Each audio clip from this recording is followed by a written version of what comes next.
I was sitting on that crinkly paper bed in a paper gown, freezing cold, and when the doctor finally walked in and asked what brought me there today, I looked him dead in the eye and said, "My Honda Civic." Wait, you actually said your car? You were sitting in a doctor's office in a paper gown, and you talked about your Honda Civic? I did. I was so stressed out by the entire process that my brain just stopped translating properly. I thought he was literally asking how I arrived at the clinic. He just stared at me over his glasses for a solid 10 seconds before realizing I was a clueless international student. I completely understand that panic. Going to the doctor in America is terrifying. The first time I had a terrible flu here, I almost just stayed in bed and hoped for the best because I did not want to deal with the medical vocabulary. It is a completely different language. Medical English is hard enough for native speakers. Back to my Honda Civic day, I was actually there because I twisted my ankle playing soccer. I thought I just needed to walk in, see a doctor, get a bandage and leave. But no, the receptionist handed me a clipboard with what felt like 100 pages of medical history to fill out. Oh, the clipboard. I had the exact same experience. They ask you about every disease your grandparents ever had. I sat in the waiting room secretly using my phone to translate words like hypertension and arthritis. Exactly. And after I finally finished the novel of paperwork, the nurse took me to the back room, took my blood pressure, and then asked me the hardest question of my life. She said, "On a scale of 1 to 10, what is your pain level?" The pain scale. I always freeze when they ask that. What did you say? Well, I wanted them to take me seriously, and my ankle did hurt a lot. So I confidently said, "It is a 10. 10 out of 10. Oh no, Paul. A 10? Yes, and the nurse immediately panicked. She asked if I was losing consciousness and rushed to get the doctor. I learnt later that a 10 means you are basically experiencing the worst pain imaginable and might pass out. A twisted ankle is like a 4 or a 5. That is so funny. When they asked me the pain scale for my flu, I said a 2 because I wanted to be polite and not complain too much. The doctor barely looked at me and basically told me to go home and drink water. You really have to find the sweet spot on that scale. You really do.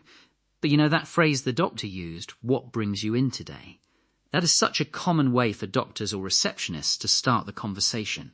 They almost never say, "Why are you sick?" or "What is your disease?" I noticed that too. What brings you in today sounds so much more polite and open. It is like they are inviting you to tell your story instead of demanding a medical diagnosis. Exactly. And another phrase that threw me off was when the nurse asked, "Are you on any medication?"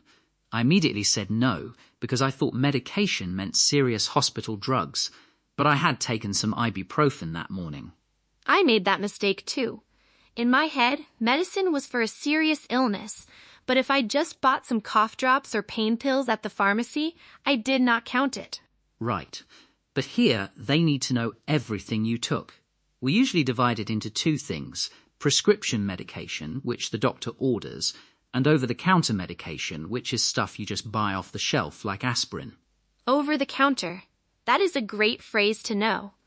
Actually, Paul, speaking of describing symptoms, I always feel like I sound like a medical textbook. When my stomach was hurting last month, I wanted to call the clinic and I practiced saying, "My stomach is paining me very much and I have a high temperature." People would understand you, but it sounds a little dramatic, almost like a Shakespeare play. Instead of "my stomach is paining me," it is much more natural to just say, "My stomach hurts," or "I have a bad stomach ache." And for the temperature, we usually just say, "I have a fever." I have a bad stomach ache and a fever. That sounds so much simpler.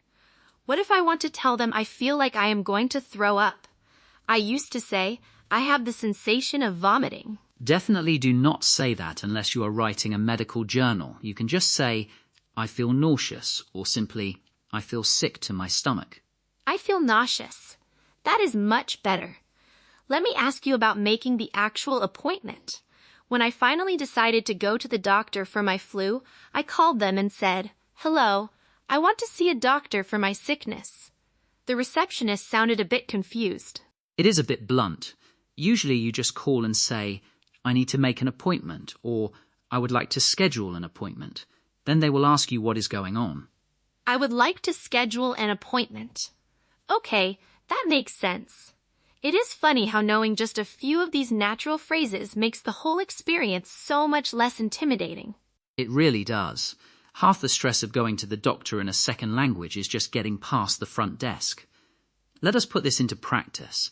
Let us imagine you are calling my clinic. I am the receptionist, and you need to see a doctor because you have a terrible cold. Okay, I am ready. No more Honda Civics and no more Shakespeare English. Ring ring. Good morning, Oak Street Medical Center. How can I help you?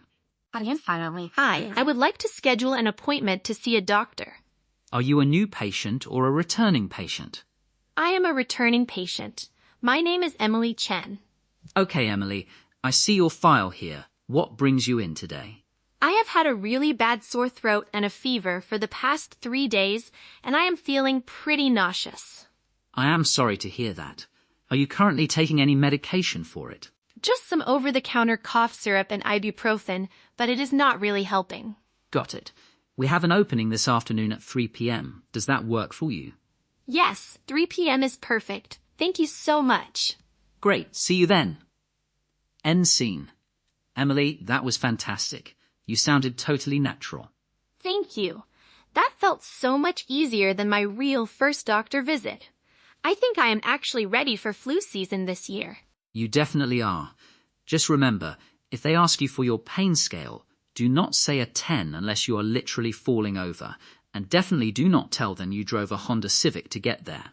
I will keep that in mind. Thanks for the tips and for sharing your embarrassing story, Paul. I feel a lot more prepared now. Anytime. Stay healthy, and I will catch you in the next one, Emily.